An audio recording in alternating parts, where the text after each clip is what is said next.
welcome, ladies and gentlemen, to another episode of Cuz You Don't Know Football. Guys, we sitting here again. We didn't gone through the whole season.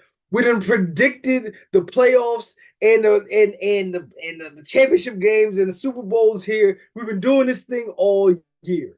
We've been doing this all year. So this ain't nothing new. So we're just going to jump in. We're going to finish out this, and we're going to get to these Super Bowl predictions because it's that time of the year where the realness is got to be decided. All right. Now we had to bring in our big guns. Okay. We got to bring in our big guns for this episode. Okay. Just to let y'all know we for real on this. Yo. Hey, big. What's good, bro?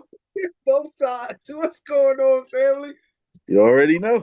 Welcome to the episode, bro. Yo, man, it's always a pleasure having you on, man. You already, man. What's good? Listen, man. Listen, we caught wind that you was in Jamaica. Turn it up. That's what we heard. I mean, I was having a good time, man. I was having a good time. I was chilling though, but I was having a good time, man. I needed to relax a little bit. The smile's a little brighter, you feel me? Yeah, I like to see you glowing over there, brother. You glowing over there. Yeah. So first of all, before we even get started, JB, I gotta brag about something. Okay, this sounds first of all, it's not like me to brag. First of all, we know that.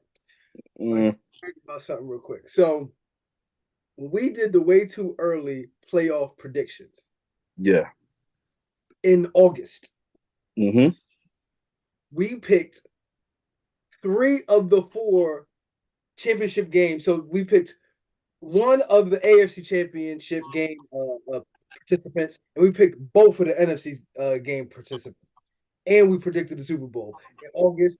Listen, we didn't had a spike in views. We got 40,000 views every reel. You ain't 50,000, but nothing's making me more happy than the fact that in August we told everybody how the season was going to go. Listen, man, the one thing I keep saying to myself is no matter who I wanted to go to the Super Bowl from the AFC, I am never counting out that man, Pat Mahomes. And he got help. He done went and got reinforcements. He done went and got Taylor Swift. Oh, it's a problem now. He did get taken. He probably set that shit up. He set it up. Kelsey ain't just bag her. Like, nah, he looked over there. Looked over there. He said, "We gotta make Trav happy real quick. Yo, go get taken. Oh, yo, stop playing with me. We know what he like. Oh man, we know what he like. When you know football, you're gonna know what's going on, man. No matter what the glitz and glamour say, no matter what all the fan bases say, you're gonna know at the end of the day. We know what time it is, yo. Come on, man. Come on, man. But JB, when they gonna stop doubting me, yo? Cuz when they gonna stop doubting me? They gotta stop one day. All right. So let's just jump into these games. All right. So here we go. We're gonna start with the 49ers and the Lions. So the 49ers, of course, came back. Was it 21-3? Was it 21-7? 21-3? I think it was 21-3. It don't matter. 21-3, 21-7, same shit. They came and won 31-34 in a thriller. And it wasn't no thriller. It wasn't no thriller though. Let's be honest. It wasn't a thriller. They dominated the second half. It just they had a large deficit to come back from. They dominated the second half. All right, completely. We're gonna get into it. We're gonna get into it. They went on like a 27-0 scoring run. What? But it wasn't like it wasn't shaped like you right. But it wasn't shaped like that. Like when you watched it unfold, you had a couple. Nah. All right, yeah, we'll get into that. Into that. So Jared Goff was 25-41 for 273 yards, 1 touchdown, no picks. David Montgomery had 15 carries for 91 or 93 yards in the touchdown. Jahmyr Gibbs had 45 yards rushing in the touchdown. And Jameson Williams actually had 1 carry for 42 yards in the touchdown. Sam Laporta had 9 receptions for 97 yards, but no touchdowns. Amon-Ra St. Brown, 7 receptions, 87 yards, no touchdowns. But Jameson Williams had 2 touchdowns, and 1 was a big play, and that was a touchdown. So in terms of picks, they had Malcolm Rodriguez had a pick. I don't even know who that is. We're just gonna keep what? Yeah, how you don't know Rodrigo? No, yeah, I don't know who that is. How you don't know Rodrigo? I picked them to go to the Super Bowl, and I still don't know who that is. Okay. So we had a I can never pronounce this guy's name all year. They had a half a sack from Ifatu Meufanu. That's how you say that? I don't know how to say it. Man, something like that. And then they had another a half sack from Tyson Aluau. And they had a sack from Aleem McNeil. All right. Now let's get over to the 49ers. Brock Purdy was 20 of 31 for 267 yards, one touchdown and a pick. Christian McCaffrey had 20 carries for 90 yards, two touchdowns. Eli Mitchell had another touchdown at the end of the game. And then Deebo Samuel had 8 receptions, 89 yards, no touchdowns, but Brandon Ayuk had a touchdown. He had 68 yards receiving. They ain't have no picks, but Nick Bosa had 2 sacks, and that was pretty much that. So I need to hear you. It wasn't good, okay? It wasn't a thriller, but Okay, so look, so this is how it it went, right? So I'm chilling at the swim up bar, you know. Get my little drink on. I know the games are starting, so actually for that game I was at a dinner. We did a special dinner. Shout out to all my peoples I went to Jamaica with. It was like a family thing. One of my homegirls who passed away. It was her birthday. Rest in peace, to my homie Deezy. It was her and her brother's birthday, so we was all out there for that. So I had to do the little, I do what a lot of these dudes do who act like they know football. I had to check the ESPN app for the stats and GameCast because I was out busy. But when I got back to the room for the second half, I saw it. Mm-hmm. Everybody was excited. Oh, they up 21-3, whatever. And then I saw the second half. And as soon as Brandon Ayuk made that long catch that bounced off dude's head, and I knew what it was. It was over. Mm-hmm. And they just walked them down every drive. The defense just did whatever they wanted. Goff got uncomfortable. I guess the run game wasn't really sticking as good because now they doing what doing what we expect the 49ers to do on defense. Offensively, everything started clicking. They start moving the ball. Shout out to Kittle. Kittle whooped Aiden Hutchinson's ass. Yes. Let's be honest. We didn't hear from him. Whooped his ass. Pancakes, beating him up, one-on-ones, not needing a chipper, nothing. He was dominating Aiden Hutchinson. And you just seen where the game was going. Now, yeah, the final score was close. I think they did say like it was some controversy where coach did some BS or something like that. Like I said, I was out and about, so I was in and out of actually seeing what was going on. But yeah, you could tell that once the third quarter started, this game they were coming back. Yes, that we can agree on. It looked like a veteran team against a team who has never been there before, and they just ran out of gas because they gave all they got early. And the Lions just deflated. And it sucks because, we see what they've done all season. We see, where they were, and they've got a jump on this team that was, kind of favored. And we're not even kind of favored, was heavily favored. And, it just turned into an ending that we kind of expected. Mm-hmm. So let me ask you this question. So at the end of the game, when Dan Campbell went for it and they didn't get it, do you think that was a bad decision given the circumstances? And that's what I'm saying. See, like I didn't fully see it, so I don't really fully know what happened. Okay. I kind of was like getting dressed, listening to it, whatever the case may be. So I didn't really know what happened. So were they like close enough to kick a field goal and he was like, forget the field goal? No, he went for. All right, so for me to answer that, I'd have to give my opinion on it.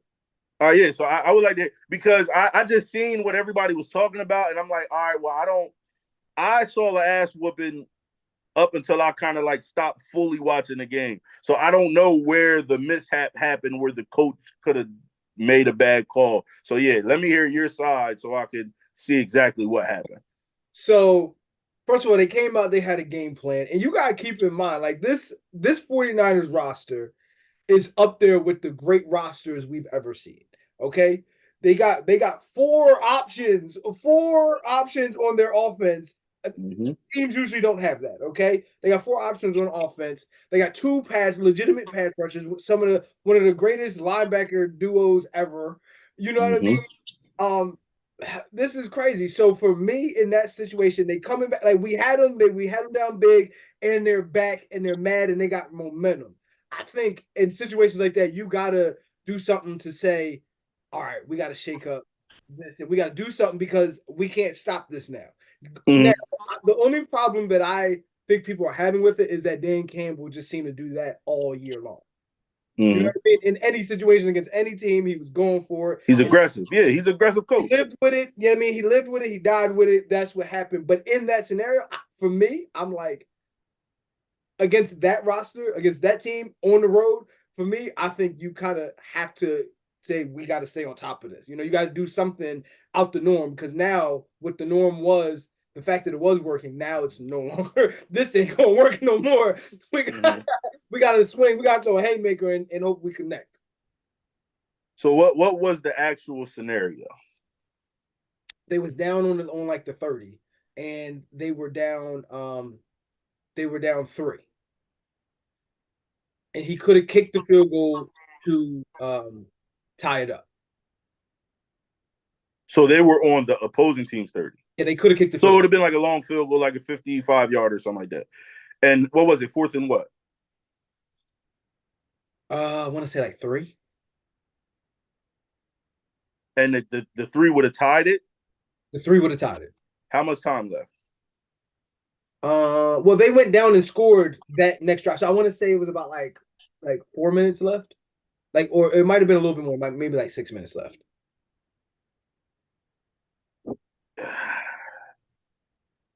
It's a gray area thing, but I would have kicked the field goal. I understand that, but I'm just saying this is one of the greatest rosters we've seen great defense. And yeah, and They have a great honestly, defense. like, see that, and that's the thing. The way they were moving the ball in the second half, I don't see him as a terrible coach for going for it because they could not stop them. They could not stop them. And they had some good Anymore. plays. You know, they did a little something. That's They kind of had my some good plays. point. But That's when kind they of my needed to point. stop them, they could not stop them at all. It was just happening. So for him to be aggressive and go for it in that moment, yeah, it looks bad. Yeah, it seems bad. But man, y'all the underdog. And y'all got a chance to go to the Super Bowl.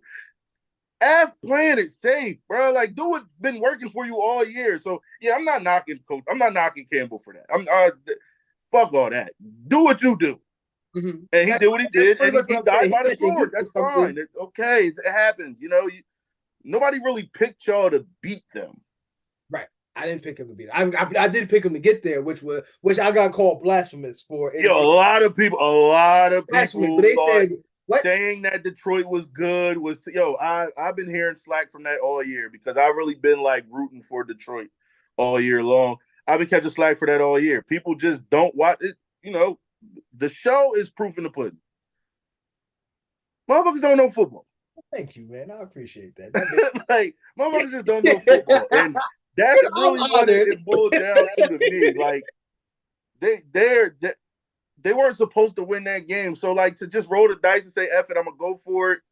But you had to have drawn up a good play for that, and I don't see. I'm mad I didn't see it. Maybe I'll watch the replay or something like that just to see what happened. But yeah, I see why he went for it. I just would have kicked the field goal in that instance.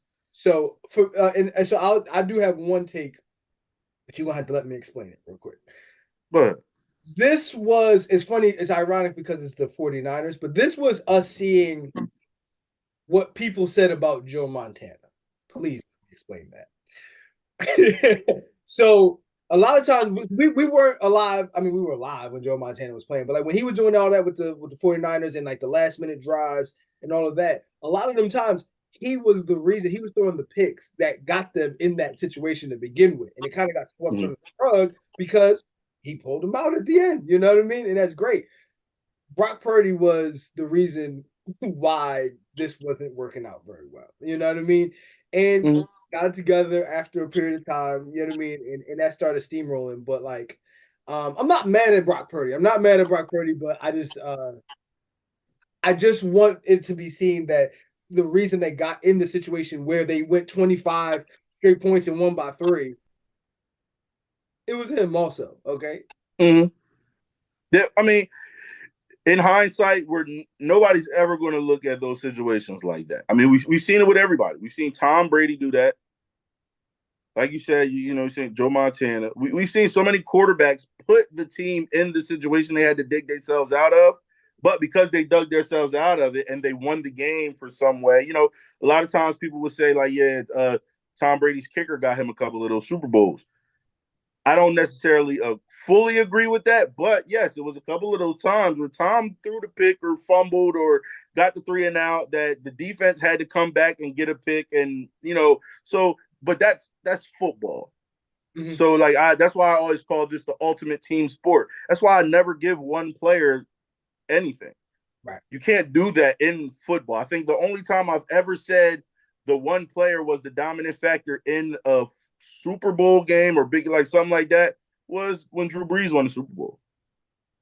He was making all of that click. Offense, I mean, because the offense moved the way it did, the defense played a certain way, the run game was the way it was because it was Drew Brees. All the wide receivers got what they needed to get because it was Drew Brees. That was one of those things. And then I'll probably say Aaron Rodgers against the Steelers.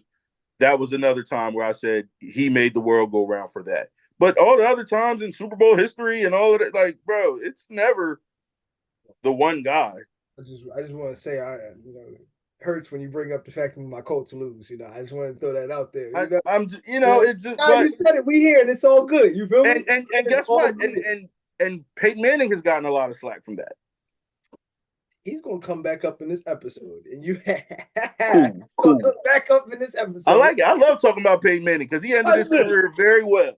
I just had a conversation about him, and I still think Peyton was better than Brady. But I'm always going to think that, but I'm always called a Brady hater. So, all right, cool. So we're gonna go over to the AFC. Now, this is the only game. Now, this one I did think when we did the way too early playoff predictions, I thought it was going to be Cincinnati, and Joe Burrow got hurt, and I'm with that. But I did. how your boy feeling, man? Who? You talking about Lamar? Nah, the Ravens fan. Tazir. Can I say this? Y'all are both hilarious because he was on last week's episode and he said something about the Broncos, and now you on this week's episode and you said something about this. Right? I just. Tazar, listen. Can I say this? Tazar, yeah, Tazar. My bad. I don't mean to fuck his name up. Can I say this? I called him. I texted him. I ain't get no response. I'm still putting out a APB on my man. Oh man, let's get a let's get a lookout for my man Tazar out there, man. It's all right. It happens. It happens. Here we are. Let's go. Let's read these stats off. Let's get to the gritty. So, Chiefs won another thrilling game, just in a different kind of way. They won another thrilling game, 17-10, in Baltimore. So Lamar Jackson was 20 of 37 for 272 yards, 1 touchdown, 1 pick. He also led them in rushing, like he usually does, with 8 carries for 54 yards. They had no rushing touchdowns. Zay Flowers ball, 5 receptions, 115 yards, and a touchdown. Okay, they didn't have any picks. Let's see what sacks they had. My man Justin, I'm not going to try to pronounce the last name. He had a half sack. Excuse all my NFL players if I can't pronounce your name. I'd rather not butcher it. That's just want to throw that out there. Jadeveon Clowney had a sack. Michael Pierce had a sack or half a sack. And that was basically that. And then on the Chiefs side, Pat, he was 30 of 39 for 241 yards. I didn't recognize he was that efficient. For 241 yards, 1 touchdown, no picks. Isaiah Pacheco, he had 24 carries for 68 yards and a touchdown. Jersey. That's a fact. First of all, South Jersey. He went to Violin High School, and we played them. We played violin at an EHT in my high school all the time. Yeah. We played them every single year. That is crazy. Mm-hmm. Travis Kelce, 11 receptions, 116 yards, 1 touchdown. Rashee Rice had 8 receptions for 46 yards. He also had 1 call back, but that's a whole nother conversation. Then on defensive side, Deion Bush had a pick. Let's see on the sacks. George Karlaftis had a pick. Justin Reed had a pick. I mean, I'm sorry, I'm saying pick sack. George Karlaftis had a sack. Justin Reed had a sack. And Tashawn Wharton had a sack. And yeah. So what you think? I saw you chopping at the bit. So you got some stuff to say. So this is the actual game where I was actually chilling by the swim up bar, getting my drink on and checking the stats, and then I actually went in there in the room to watch some of the game. I feel like at a point it was a little weird to me, and I'm never the conspiracy guy. I'm not a conspiracy guy at all. I can be in certain situations. First time because you don't know football history. We got a conspiracy theory. But like I might listen to some conspiracy theories in the world, but when it comes to sports, I'm not really big on that. But it did seem a little odd to me that what was working against the Chiefs, Lamar stopped doing. And that was him running. Okay. It was quite a few times where it looked like the lane was wide open for him, and he just sat there. The cutback lane was open, and he just like tiptoed out of bounds or just stopped in his tracks to try to do something extra, I guess. It was a little weird to me. Just offensively, it's just going to show, like, and don't get me wrong, love Zay Flowers. I think the kid is going to be great if he can stay healthy. Mm-hmm. Odell Beckham has had his moments where he has helped them. And Isaiah Likely becoming a big thing when Andrews got hurt. Absolutely. The offense clicked good. They didn't run the ball enough, first of all, which was very weird to me because that's what Baltimore has done all year long. Number two is just going to show that you need a number one receiver. Zay Flowers is still too young. I don't know if Odell is supposed to be the number one or not because they haven't used him that way all year long. It's just been kind of a spread everybody out, get the ball to whoever you could get the ball to. And Zay Flowers has shined most of the time in that aspect. But it's just like it worked okay this season because the numbers weren't crazy from him. And I said that earlier in a year when everybody was like trying to, shit on Russell Wilson. And I'm like, well, his numbers are better than Lamar Jackson's. But I think it got exposed this game. Right. And they just didn't run the ball enough, which was weird to me because the game's close. It's not like a blowout. You don't have to drop back and pass the ball a bunch. Do what you can. Try to move the chains and all of that. And it just didn't work. And then when Lamar stopped really running, which was the effective thing, it just kind of fell apart. And on the other side of the ball, first of all, well, for the defense, Chris Jones just does what he does. He makes the plays at the perfect time when they need him. And that's why he's the money man on that team. And that's why they feel like they can kind of play around everywhere else because he's the anchor of that defense. But then when you got Patty, like you said, 30 for 39, 250 yards, very accurate, getting the ball to his boy. The other wide receivers finally started making those plays that they hadn't been making this year at the right time. And he didn't walk himself right into another Super Bowl. So you said something that I'm gonna start with. You said you need a number one wide receiver. Unless you're Patrick Mahomes, who hasn't had one in like 2 years. Yeah.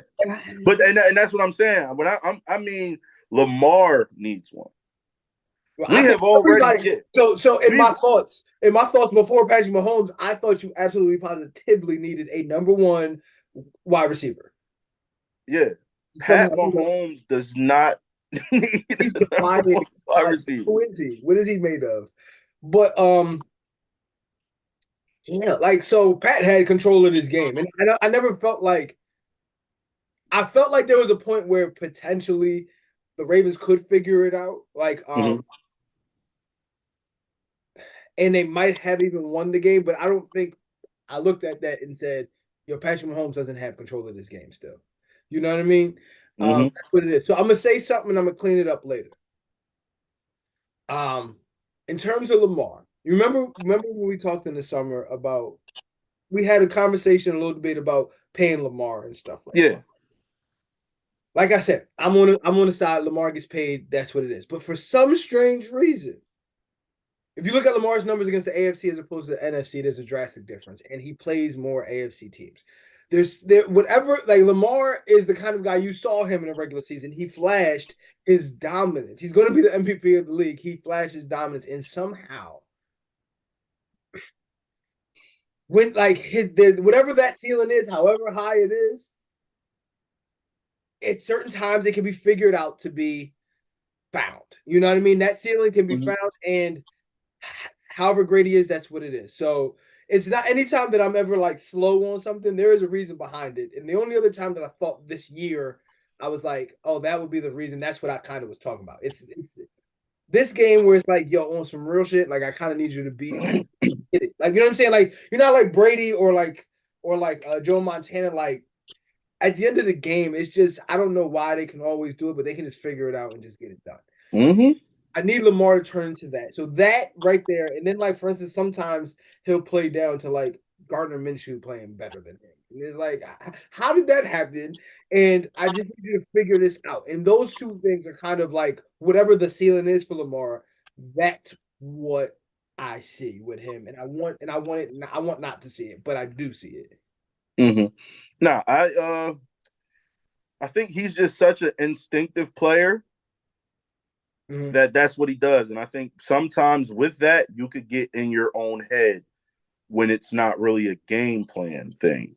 Mm-hmm. So, like, yeah, you're so used to just going out there doing you, and it works so much that if the right team, because all they did was pressure him.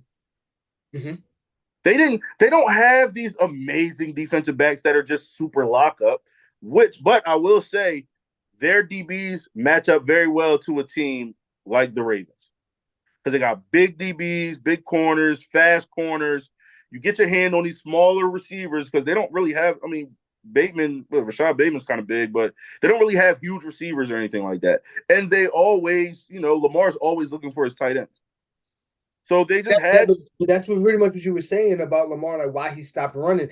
I need you to be the X factor for that. You know and what that was what was weird to me because it's like if they're pressuring you, if they're blitzing, the lanes are there.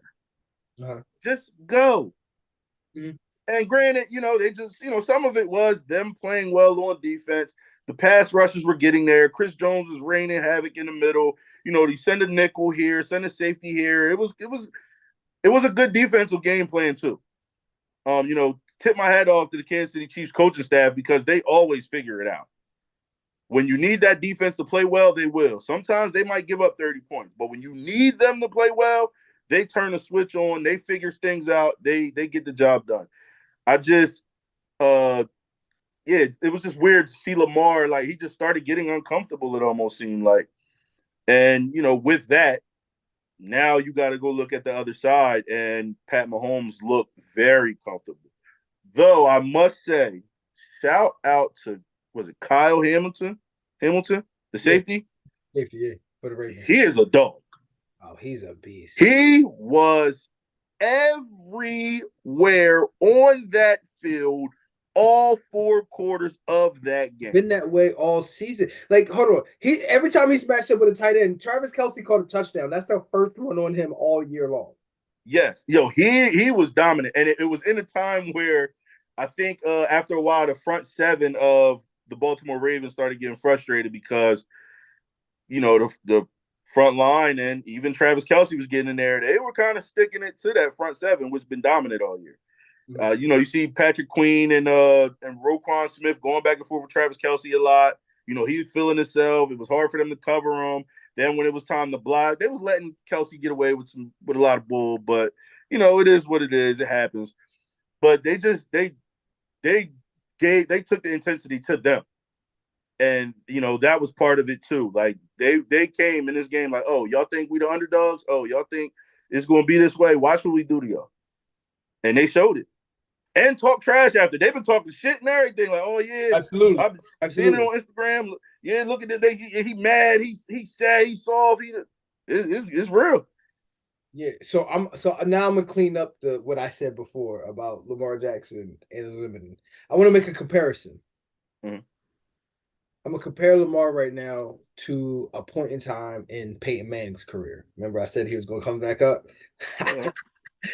um, there was a point in time where people said Peyton Manning couldn't win. You know what I mean? Mhm. And we know Peyton Manning is Peyton Manning, and I'm saying Lamar Jackson, his skill set, what he's proven and stuff like that, to me, is of that ilk. I'm not Yeah. saying that specifically, but is of that ilk where which when we're looking at greatness, you need to understand you're looking at greatness, whether he's won a Super Bowl or not. Like, don't use a loss to a superior team or you know what I mean, a situation to say he's not as great as he is. I want to use this to basically motivate Lamar because I want him to win. You know what I mean? Mhm. I mean, when you talk about like even like the pass that got knocked up into the air, he catches it and goes for a first down. Yo, that was amazing to All see. time great. Like this, I'm ready to say now, Lamar Jackson is better than Michael Vick. I wasn't always ready to say that. I am ready to say that now. Lamar Jackson is better than Michael Vick, and I ain't ready to say that yet. I'm ready to say that now. And a lot of that has to do with the fact that I thought the best version of Vic was, to me, in my opinion, the best. I'm not saying the most exciting. I'm not saying the most famous, the most popular. I'm saying the best, most polished version of Vic was in Philly, and that was later in his career. When you look at Lamar, he's carried shit. You know what I'm saying? In a point in time where Michael Vick wasn't able to carry it like Mhm. Lamar is carrying it. You know what I mean? He's now a Yeah. two-time MVP. You know what I mean? I wanted to motivate him to basically say, "Yo, we're gonna get this ring." You know what I mean? I want him to shut that up. I want him to shut that up. Yeah, I just don't like to see all of the like I've been seeing stuff Shannon Sharp and Chad and a couple other places where they're just like now the knock is we don't we don't penalize Lamar when he does bad and it's a color thing and it's this that and the third like no like because I even heard Shannon Sharp say we don't penalize him, and he's the only quarterback we don't do that with. We penalize all the other black quarterbacks. We penalize Justin Fields. We penalize, if it's Pat Mahomes, we penalize everybody else. But when it comes to Lamar, we don't. So if that's the case, it's not a color thing. I think why we root for Lamar so much is because he is the quarterback going through the most adversity since he's been in the league. Absolutely. Yeah. And Yes. we Yes. understand That's a what it fact. is. Now, yes, That's a has he fact. played bad? Has he played bad in the big games? Yes. Has he looked a little mediocre and lackluster in the big games? Yes. But at the same time, when he has played great, he hasn't gotten all the credit that was due. It's always been something else. It's always been, yeah, he did this, that, and the third, but yeah, he won MVP. But does he deserve the money after being young, winning MVP, being the number one seed, this, that, and the third, taking the team to the playoffs multiple years? Yeah. No. So it's like we're just balancing it all out. Like we want to see that guy be successful because he has all the tools in the world as far as skill set. Right. Can he be a little bit and I won't even really say that, but can he be a little bit smarter as far as seeing the defense and all that? Maybe so. I don't know. Like, you know what I mean? Like it's little things that you can nitpick about him, but it's little things you can nitpick about every quarterback because nobody is perfect. The closest thing to perfect is Pat Mahomes. Yeah. But And if like you really want to say but give him, you can Lamar really say credit. sometimes. But he's literally the only quarterback that you don't really have to critique too much. But Lamar catches so much slack, and let's be honest, like he's doing a lot with that offense he has. Like nobody came in and said, "Oh yeah, he got Odell Beckham, he going to the Super Bowl." We just knew that team was been put together so good, and the way he works it, they have been successful. Right. And they went through this season kicking everybody's ass. So it's just, it was one of those things. You're right. You're right. But I just didn't want to, I don't want to, I never wanted to count, I never am going to count Pat Mahomes out because, I actually thought it was going to be San Fran and the Ravens this year. And I actually felt like San Fran was going to, take it to the Ravens because, the way the Ravens took it to them in the season. But it's like I always say, you never count Pat Mahomes out. As much as I don't like Tom Brady, I'm never counting him out. Right. He's And Brady. that's just, I don't dislike Pat Mahomes. He does us dirty every year. We finally beat him for the first time this year, since he's been the starter. But, he's that good. And I think, if you can't really fluster him, it don't matter who you have on the other offense because he's going to find a way to put points on that board. He only put up 17 points. But he looked so in control and comfortable the whole entire game. Whether, things happen, 3 and outs happen or not. Not at one point in time did you say, oh, Pat Mahomes is in trouble. Mm-hmm. He's just that guy. That's why he keeps going to the Super Bowl. I couldn't have said it any better myself. When somebody's that guy, it's like hard to explain it. It's like he just is. You know what I mean? He got whatever that is. That's for our next segment. JB, this is why we needed you here, first of all. Because we gotta give the people like to go off of. We gotta give them a foundation so that they can understand football like we understand football. God damn it. Because they don't know shit. I just want to move on after that. You feel me? I just want to start. I know that's right. Okay. Now we here at the time. We got San Fran. We got Kansas City. Mm-hmm. 2. It's first now they got Purdy, but before they had Garoppolo, but now once again they got Purdy. So we're gonna figure this out. So I'm gonna start off. I'm gonna tell you, and I've said this a couple times on the show, but I'm gonna tell you my Super Bowl winning team attributes. Okay. And I do want to hear what you got to say about it. So I got 1, 2, 3, 4. I got 4 things. That's it. 4 things that basically say this is how I pick my Super Bowl winner. And I was wrong one time, and I'll say it after I say the attributes. So first, I need a top 10 quarterback. This is my Super Bowl winning attributes. I need a top 10 quarterback making less than 13% of the team's salary cap.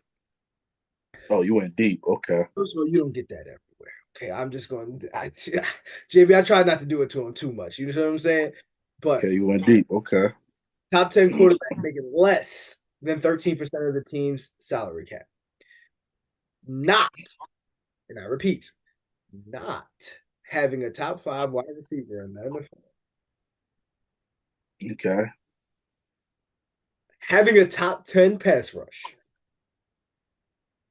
Okay. And I just said offensive line rankings. So when I say offensive line rankings, it can be having a top 10 offensive line, but I do remember, like, for instance, when Aaron Rodgers with the Packers, when they won the Super Bowl, the offensive line was not a top 10 offensive line, but they got it together in the playoffs. Mm-hmm. They figured it out. So some teams figure it out along the way. What do you think about what I just said there? So you said top 10 quarterback? A top 10 quarterback making. So they got to be top. They got to be top 10 quarterback in the league and not making more than 13% of the salary. Yes, and before you say anything about that, I was wrong one time. You know when that? And when was that? Last year when Patrick Mahomes made 16% and somehow won the Super Bowl with no number 1 wide receiver either. So we can continue there. So all them times Tom Brady won the Super Bowl, he made less than 13%. Anytime Peyton Manning won the Super Bowl, he made less than 13%. Which going back to what we talked about in the summer, why I said quarterbacks that win Super Bowls either make it on a rookie deal or after they make all their money, and now they're trying to get this ring now. I think if we look back a little bit further in NFL history, I don't know if all them quarterbacks is top 10 quarterbacks. But I do understand your point. I do understand your point in more recent times. Hold on, but at that time or in their career? I mean, even at that time, they weren't top 10 quarterbacks in the league. Okay. Continue. But, we have actually been through a time period of Tom winning what? How many Tom got? 5, 6? 6, something like that. 6, 7. Wow. How many times? He got a lot. His fingers are full. He's got more rings than any franchise. I know that. So he's won a bunch. Mahomes got a couple now. Peyton had 2. Aaron Rodgers got what? 1 or 2? He's got 1. I see the Ravens win. I don't really see Joe Flacco as top 10 quarterback in the He league. was never a top. Please don't get me started on Joe Flacco. Just keep going. Yeah, I didn't, but I think that was the one more recent time thing that I'm looking at that quarterback situation like he wasn't top 10 quarterback. But yes, I do agree with a lot There's of the other ones. things you There's other said. ones. You're absolutely right. When you say what you said, I agree, but I agree with what you're saying though. I understand the logic in what you're saying. Because yeah, all the other years, the losing team actually probably had the quarterback with the big paycheck and all of that stuff in most of those other cases. Yes, I do think offensive line matters. I think offensive line matters to a point. Pass rush definitely is a part, but see, I always just I equate that whole thing to like the defense in whole. I think that you need a great defense. mm-hmm. I don't remember the last time I seen. I think is this your list. I just so I understand. Is this your list or you just commenting? I'm just gonna segue right into mine. Okay, go ahead. Go ahead. Because I don't really have anything that I completely disagree with yours. I just don't even look that deep into it as far as salary and all of that stuff. Really, JB, I just want you to know, I feel like this is maturity on your part. I remember in the beginning of this year, you said when I started saying something, you said it sounds like you started listening to me. I forget you said that to me. So now I'm like maturity. Because we, you know what, coming into this whole show, neither of us expected to agree with each other as much as we do. No. But it just goes to show how much. Absolutely not. Yeah, because we have not agreed this much in college.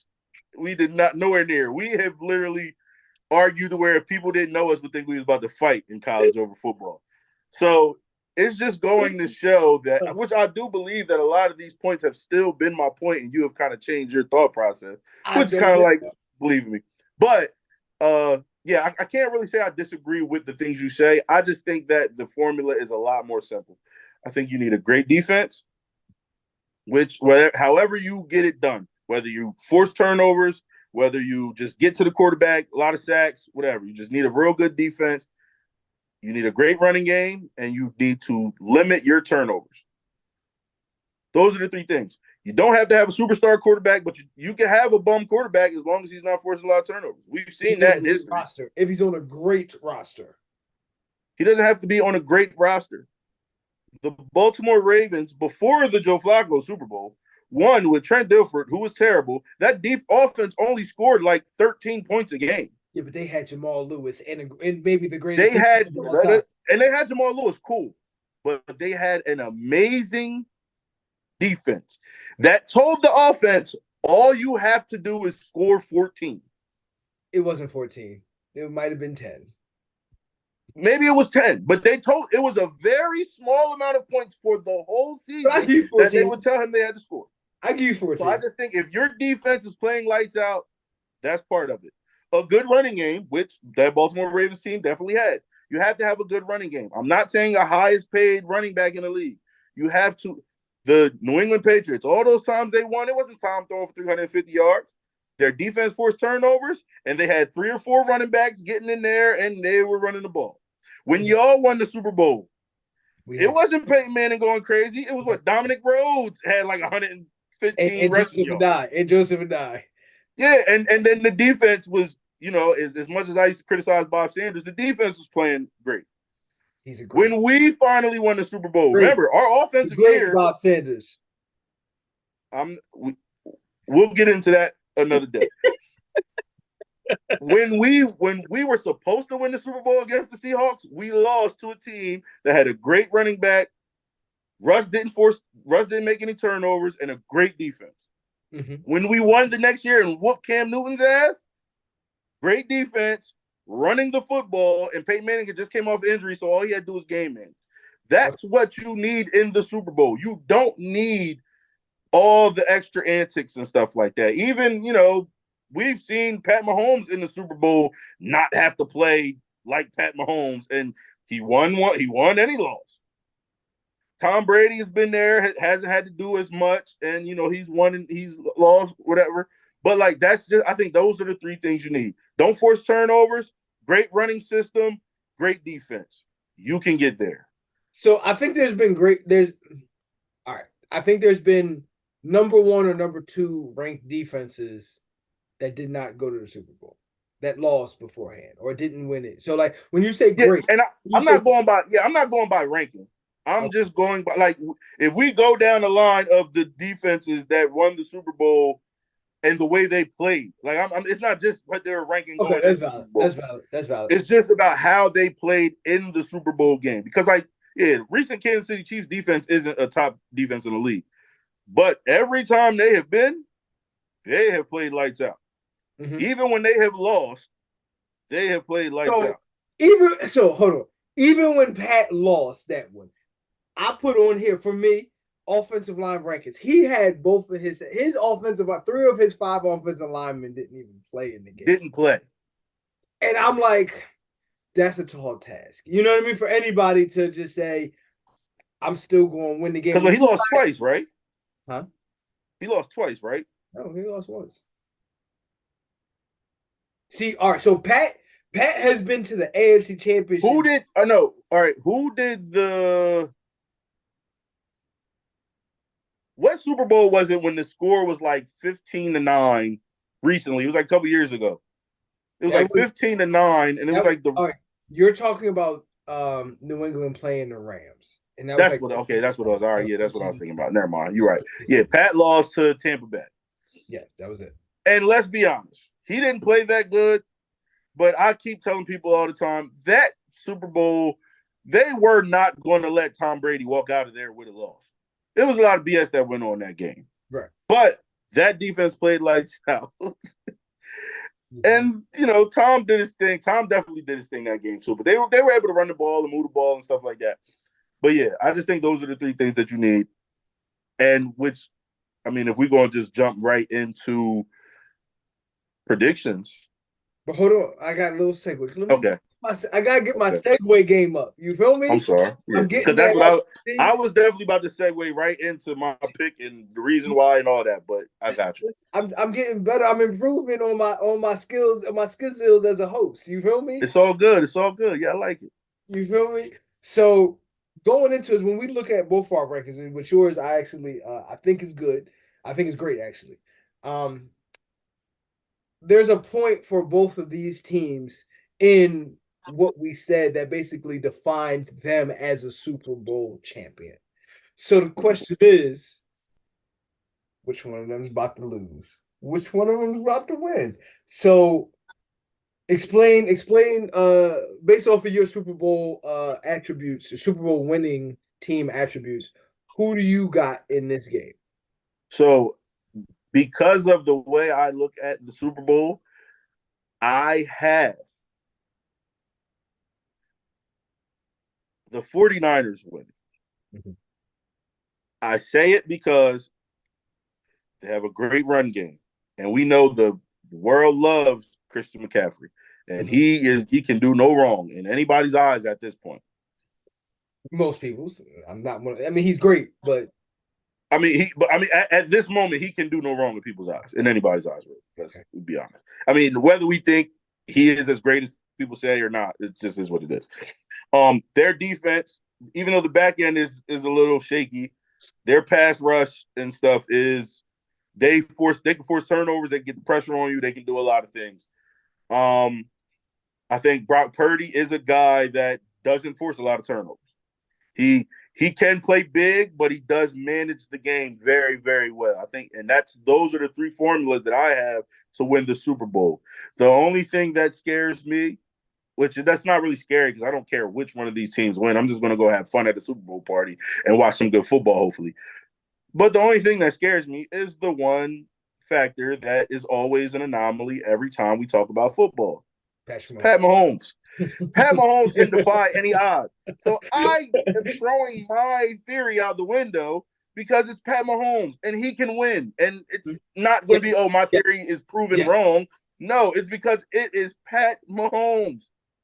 He can do anything. He can beat the Monstars. Like, he's just that good. Like, he's turning into the Michael Jordan of the NFL. Like, he's just it. And there's nothing to explain it. And now you got all this pop star power with Taylor Swift and Travis Kelce, like I said earlier, because I do think that factors in some way, somehow, in some small conspiracy at some point. It's not a coincidence that now all of a sudden they're always showing her, and now they're clicking again. They were looking terrible beginning of the year, and now she's there and she's dating a guy, and now boom, they're just back to the old them. All the wide receivers can catch again. Defense play lights out now. Everything just aligns perfectly for them again. Andy Reid just sitting there just with a straight face like nothing ever happened. And they're like looking like they could win this Super Bowl. It doesn't matter how good San Fran is. One of the best rosters we've seen in a very long time, like you said. And they can possibly lose. Listen, can I just say this? At some of the places where I be bartending, like the girls be like, "Are you gonna talk about Taylor Swift on your podcast?" I say absolutely not. So that is actually a downside to if the Chiefs actually win, because I might actually have to talk about Taylor Swift. Listen, I don't want to talk about her. I don't care for her. I don't have anything against her. I don't know any of her songs. I mean, maybe if you play one, I could understand the song. Nah, she got some hits. No, she's who she is. She's who she is. It's out of my realm. I don't got nothing to do with that. But it just seems very crazy to me that as soon as she started getting shown in that press box, they got another burst of energy, and now it's just like lights out. You got Jason Kelce over there with his shirt off, drinking beers, going crazy. She's in there just high-fiving a bunch of black people and stuff like that in there. And it's just like, what is going on? And now it's Kansas City Mania again. Everybody was counting them out 3 weeks ago. Right. And now they're about to go to Las Vegas. You think this is – I wouldn't be surprised if she walks on the stage at halftime and tells Usher to move. I wouldn't be surprised. And she's going to have – I guarantee she's going to have her own personal jersey. Go to the seat, son. I got it from here. Yeah, I got this. Don't worry about it. We got this. Like, it's going to be – it's crazy. I even seen something that they said, like, she helped the organization raise, like, $330 million. Doing what? Oh, no. All right. So let me say some names first. Yeah. Trent Dilfer, Nick Foles, Jeff Hostetler.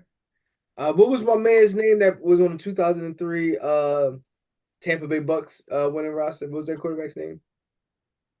Was it Brad Johnson? Brad Johnson.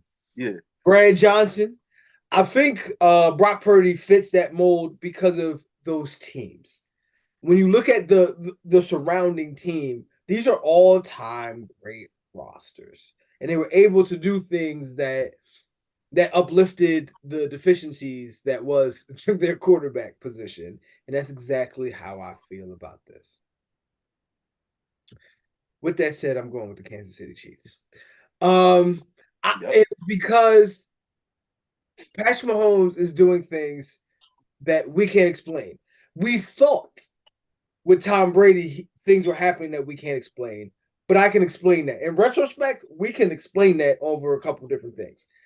Patrick Mahomes' greatness isn't making sense, and he's still making more. And by the way, and this will be the second time that I'm looking at it and I'm saying he still is making more than 13% of that team's salary, and I don't care.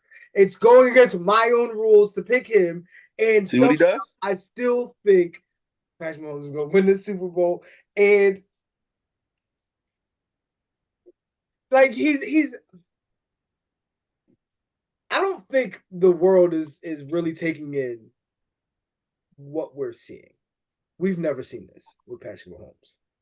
And they think we've seen it with Brady, but Brady had number one wide receivers. He ain't had a number one wide receiver in 2 years, and this is the second straight Super Bowl with that. But Brady won a lot without a number one. Brady won a lot without number one wide receivers too. When did he? I'm sorry. I'm not about to give Deion Branch to them. I'm not giving Deion Branch to them number one wide receiver. I'm not doing it. Deion Branch was a number one wide receiver. I didn't say great. Nope. Hold on. When Seattle won a Super Bowl with Doug Baldwin ain't great, but he was a number one wide receiver. Doug Baldwin is a number two wide receiver. He's a number one wide receiver. He's not. He's a number one wide receiver. That's why as soon as a talented wide receiver came there, he took a back seat. Who? Once Tyler Lockett and them got there, like it was over for him. He left, and it wasn't because he was super. He was older. He retired. How old was he? I have to look that up. I don't have that answer right now. I'm gonna be honest with you. I'm gonna be completely honest. And before he retired, did he matter anymore? Like, yeah, you can be, if you're all that they have, you're the number one receiver. It's just like in the NBA. If you're scoring 30 a game on a bum team and then you go to a nice team and you can't score 12, there's a reason for it. You're taking all the shots. Yes, you can look like a number one receiver on a team that doesn't have other receivers. Those New England teams didn't have other receivers. They had Troy Brown. Troy Brown was out there playing number one and number two receiver and then going to play corner. So they're not. Deion Branch was not a number one receiver. They're not giving up how old he was when he retired, but I know he retired in 2019. Let's see. And how many years before that was he? Oh, he was born in '88. So in 2019, which was 5 years ago, and we're 35, so he just turned 30. So he was 30 when he retired. And he retired at 30. That he wasn't a number one.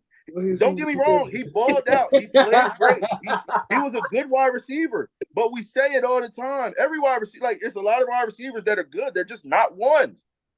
We talk about mad wide receivers in today's game that we say aren't ones. That's a good argument. That's a good argument. So yes, it's easy to look like a one. But the first time Tom had a number one receiver was Randy Moss. No. Who else? Deion Branch was a number one wide receiver. No, he was not, bro. He was a Super Bowl MVP. He was a Super Bowl MVP. You like, because he had a good Super Bowl game. Like you got to stop. He had a good Super Bowl game. He wasn't the he was the man on that team because they didn't have any other wide receivers. But he was good enough to get it done. He made Pro Bowl. He's still not a one. He was a Super Bowl MVP and he made Pro Bowls. He's still not a. So you're telling me if Valdes-Scantling goes off in the Super Bowl, he's automatically a number one receiver now? Valdes-Scantling never made a Pro Bowl. Deion Branch made more than one Pro Bowl. And that's not today's Pro Bowl. That was the Pro Bowl when it actually was like, you got to be good to make the Pro Bowl. How many Pro Bowls did Deion Branch make? I have to look that up too. Not gonna lie to you. Keep talking. Keep because maybe he did, but I don't remember that. Maybe and see, you have to look into everything. Who was injured? Who didn't want? Who turned it down? Like I'm not trying to hear that, bro. But that's no. You got to do that today. You didn't have to. Nah, back then they could turn it down. Now it's just whoever's in the Super Bowl doesn't play in it. But back then you could turn it down. Or if you were hurt or whatever, like you couldn't because it was after the Super Bowl then. It was the week. Yeah, but if you didn't want to do it, you can say no, and you go to the off season. Deion Branch was not a number one receiver, bro. You wildin'. He was the number one wide receiver. I'm getting this. Was Wes Welker a number one receiver? Absolutely. I don't think he's a one. He's a slot. He had 100 catches more than 3 times. Yes, yeah, but listen, what you saying, bro? Like, I'm not talking about good. I'm talking about the one. A one is the one. But a one, all right. So the way that, because our viewers are going to hear this and they're going to explain. They're going to hear how you explained one, and they're going to be like, "Oh no, you got to be like a top 5 wide receiver." That's not what I'm saying. I'm saying you could be number 32 and you could be a one. Yes. There were not 32 wide receivers better than Wes Welker. That's why he's a one. You're right. But what I'm saying is every team don't got a one either. Oh, they're not giving me Deion Branch's. But even with that being said, all right, if you want to say Wes Welker's the number one, cool. All right. Was Julian Edelman a number one? Huh? Was Julian Edelman a number one? I don't think he was. Well then, okay. Then we I'm glad we back to college because we're not agreeing on this shit. So yeah, I don't. He's a number one. What do you want me to say? See, look, and my thing is this. somebody's numbers and all that is cool, but if it fits that system, like some dudes were better in those slot situations or whatever than other dudes are. So yes, if you're in the slot and in this system, the slot gets a lot of the targets. Is that necessarily the number one? Julian Edelman doesn't have to go against the number one corners every. It wasn't like that. Like, it was different. And he was nice. Don't get me wrong. Okay. He was nice. He put up the numbers. He did the stats. He balled out. I'm not saying these guys are sorry. I just feel like it takes a little bit more to be a number one receiver. So usually a Super Bowl winning team usually has two options. So you say, I got to figure out how to stop the number one, and then I got to figure out how to stop the number two. However that swings out. The game plan to beat the New England Patriots was Stop Gronk. Wes Welker? Stop Gronk. I'm getting there. We know. No, but you're not getting there because first you stop Gronk. I understand that. Okay. So number two was always Wes Welker. It was Julian Edelman and Deion Branch. What do you want me to do? What do you want me to do with that information? They were not ones. Like, what? What do you want me to say? Like, I don't understand. They were number one. Why they were not okay when Deion Branch made Pro Bowls, and I don't know why I can't find Deion Branch's Pro Bowl years because he probably never made a Pro Bowl, and you're just saying he made the Pro Bowl. I feel like Deion Branch might have made a Pro Bowl once, and I feel like it was for special teams. I don't feel like he ever made a Pro Bowl, or maybe he made it once. He did. Number ones are number ones, bro. That's just how I don't. Guess what? You put a Jerry Jeudy in that New England style system and put him in a slot and let him, wiggle and run around with routes. He's going to look like a number one too. But we're seeing Jerry Jeudy's not a number one receiver. Hold on now. I might find something. Hold on. Tyler Boyd went crazy before them young boys got there. Guess what? He's not a number one receiver. When you're the option for that offense at the time being. But when a real number one receiver comes, it's going to show. A lot of guys are good twos, or great twos, good slots, all of that. But you're not the one. I'm not going to be able to prove this on this episode. And you can't take the double teams. You can't take the double teams. You can't take the over. It's certain things that ones can do that ones have to deal with that these other receivers don't have to deal with. Niggas ain't double teaming Julian Edelman and Wes Welker in the slot. They're trying to game plan for that. Hold on, Julian Edelman and Wes Welker didn't get double teamed in the slot? No. They schemed towards them, yes, but I'm talking about double team? No, it wasn't happening. Now they were the focal point. Guess what? They were the focal point. Any corner that was a lockdown corner at the time that shaded and followed, they wasn't following them. Wes Welker had 100 catches more than. He did. You're talking about how many catches he had because that has to be taken away. You're talking about how many catches he had because of the way that system was ran. That's cool. I'm not saying he's not productive. Hold on, slow down. I'm not debating it wasn't because of the system. What I am debating is that he did it. Yes, I'm not saying they're not productive. I'm not saying because you're not in one, you're not going to produce. Yes, he was very productive, extremely productive, multiple years with over 100 catches probably. What I'm saying is when you're a slot receiver, you're a slot receiver. A slot receiver is not an X. And that's what the one the X is on the outside. But so you're saying because he wasn't an X, he wasn't a number one. And I'm saying because guess what? No, so peep game, right? Wes Welker was the man, right? When Moss was there, who was the man? It was Moss and Welker with both of the problems. Who was the man? Moss. Who was the one? Moss. Who was the X? Moss. So I'm not lying about nothing. This is what I'm saying. But when Moss wasn't there and they still were able to go back to the Super Bowl, it was Wes Welker. But again, the one at that point is Gronkowski. Devontae Smith. Devontae Smith is nice. Who's the one? All right, AJ. So my question is this: how many wide receivers? And I'm not making an argument for Wes Welker. I hope my fans can hear. I'm not making an How argument. many wide receivers are better than Wes Walker? How many wide receivers were able to get 100 catches? How when we say so on his numbers alone, we gotta ask a question. Were the 32? Yo, Were the ones have to do so 32 much. better? Were Ones the have to do so 32 much. better? Listen, ones have to do so much more than run screens and whip routes to get a whole bunch of catches. That's a difference, bro. Not in that system. And it was the system, but not in that system. But what I'm saying is true nature ones, that's not like that's something that works because you found the loophole in the system. And it's like, all right, I'm gonna just throw a bunch of whip routes and this, that, and the third.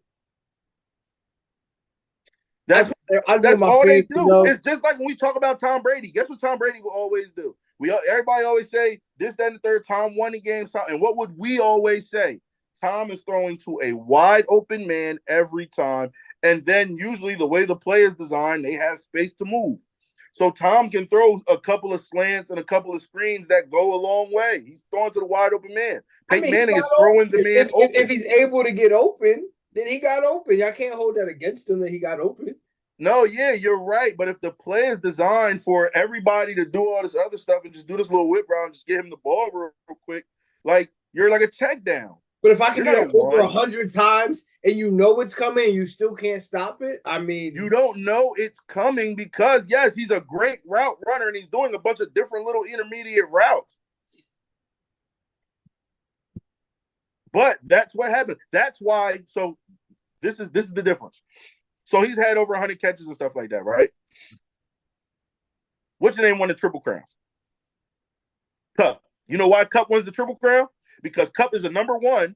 And then also in that system, he's the check down. He's the everything. So now he can have the most receiving yard. Because how many years did Wes Welker have? He had a lot of catches, but any of them years did he have the most receiving yards in the league? No. Did he have the most touchdowns in the league?